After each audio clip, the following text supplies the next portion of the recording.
Rev up your engines!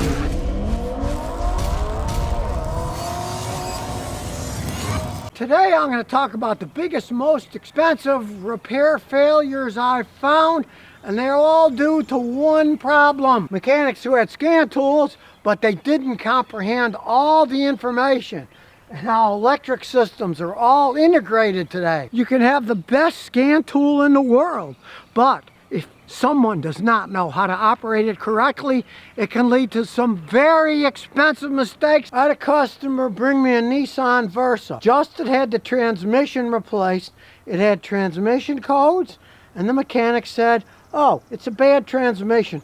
So they spent thousands replacing the automatic transmission. But the same problem existed when he got it back.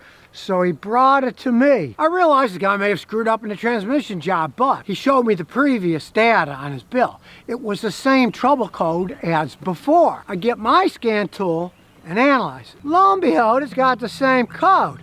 But I've been working on cars a long time, and I understand how everything's related in a car today. Hey, the transmissions are electronically controlled, as are the engines. Everything's run by computers. And realize there's tons of wiring in your car that uses positive electricity, and that the entire body of the car is grounded, is negative electricity to complete the circuit. How can the transmission code be tripped if it wasn't a problem in the transmission? This might be a pattern fault in the vehicle. So, go to my all data system, and there it is. I looked up the vehicle, and I looked up technical service bulletins for that car. There's all kinds of information we mechanics pay to access to fix cars. And lo and behold, there was a TSB for a problem with water intrusion on the rear taillights. And what's in the rear taillights? The backup light. And guess what the backup light is connected to? It's connected to the automatic transmission system, because when you put it in reverse, it's got to send power to the backup lights. Well, the short in the backup light was feeding through to the transmission system, making it act weird, tripping the code. So just for giggles, I unplugged the taillight lens that was shorted out. I then reset the codes with my computer. It says erase all codes, erase. I took it for a road test. Now I was careful because of course it didn't have a brake light or turn signal or backup light on that side for the time being, but it was only a short trip, right? So I drove it around, and lo and behold, the transmission problems went away and there were no more transmission codes. The guy paid thousands to have the automatic transmission replaced, and the only thing it needed was a new taillight assembly because water had intruded and corroded all the electronics for the backup light, and that fed back and gave a transmission code. The transmission wasn't shifting right either. Well, as soon as I disconnected that bad taillight and reset it, guess what? It went back to shifting normal.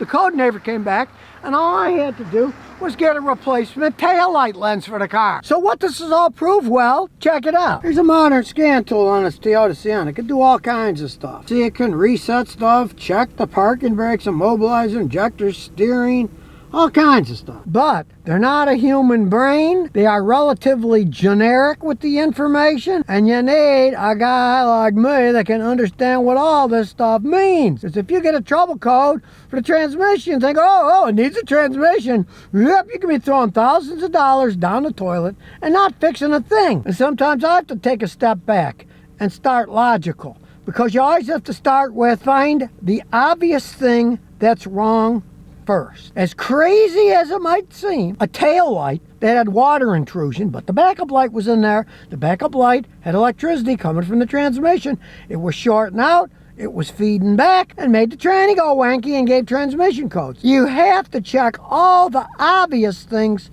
first, instead of just guessing. Guessing with automatic transmission is a pretty expensive thing, right? You gotta have somebody who understands this and has the information. Something as simple as an evap leak in the system. Well, these Toyotas have a lot of vacuum switching valves, VSVs. There you go, we got all the data for the system. You can turn things on or off. You can mess with different aspects of the system. But here you can see if the evap purge flow is correct or not. Now, a mechanic has to realize that sometimes it is software problems that can cause a problem completely fool you.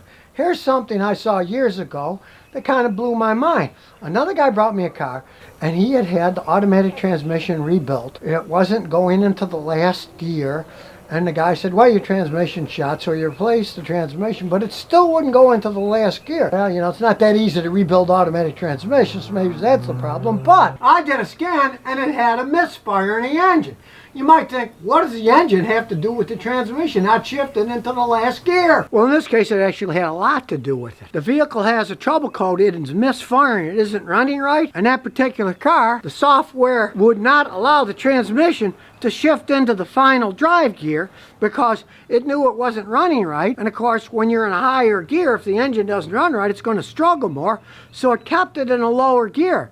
And in the case of this car, there was only one thing wrong, and it didn't need a transmission. Believe it or not, the only thing it needed was a new spark plug wire. Spark plug wire was shorting out. That caused the misfire. The computer wouldn't let it to shift into the top gear, and he paid for a transmission overhaul that was a complete waste of money.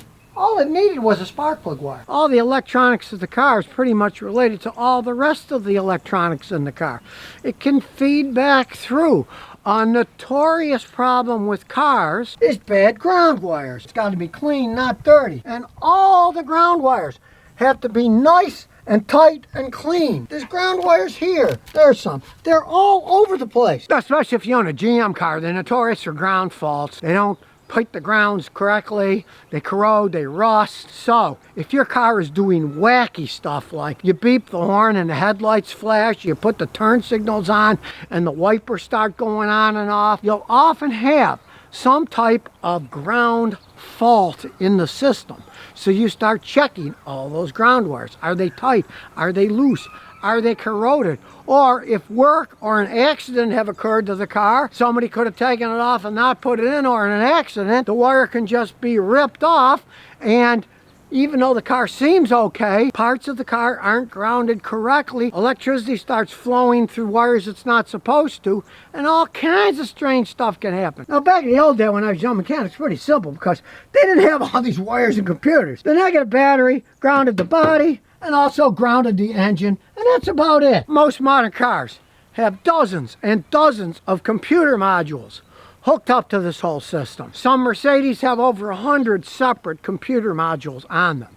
And you can imagine the absolute monstrosity of a job it is if one of those gets in a wreck and some of those wires start to short out, or the ground wires get loose or get ripped off and aren't put back on. Basically, all hell can break loose and anything can happen analytically. You have to scan them first and basically walk around the car. See if anything is odd. Maybe the headlights aren't working. Maybe the taillights are smashed in. Check for corrosion. And, although this sounds obvious, have the battery and alternator load tested. Car electronics need a certain amount of electricity. If the electricity goes below a certain parameter, all kinds of squirrely things can happen. Modern cars are completely different, as are the batteries. Many times they'll start perfectly fine until one day you got to turn them on and nothing happens. And conversely, I've seen cars, especially high-tech cars like Audis, you turn the key and now run, run, run, run, run, run, and they won't start.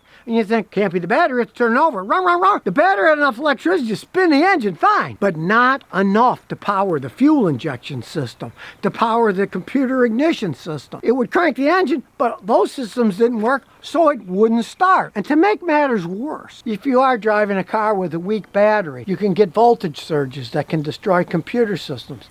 It will wear your alternator out faster. And speaking of alternators, when you have the battery tested, have the alternator tested. If it doesn't supply the right amount of electricity, again, really squirrely things can happen. If the diodes go out, heck, it can even start pulsing 80, 100 volts to the system, which will destroy everything. You got a battery and alternator that's going out, change it immediately. It can cause problems. It can give weird codes, and you scratch your head like, what are all these codes going on?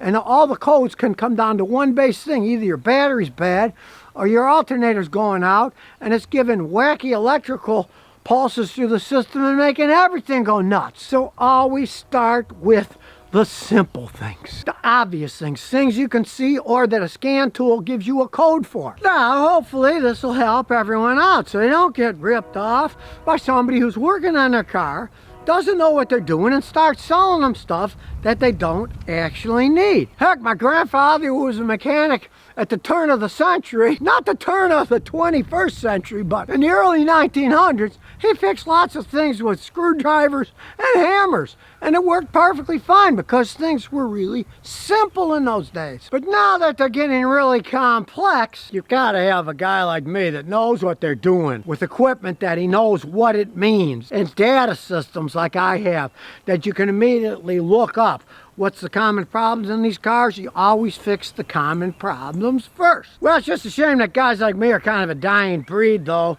I like the challenge of figuring things out. As soon as I see something, I think, what's wrong with that? What could go wrong with that? What's wrong with that design? How could it be made better? Well, that's just me. But deal with somebody who knows what they're doing. And if they don't, run away as fast as you can. You think it's hard getting your car repaired correctly today? Just wait if they all become electric cars. It's going to be a disaster area. So if you never want to miss another one of my new car repair videos, remember to ring that bell.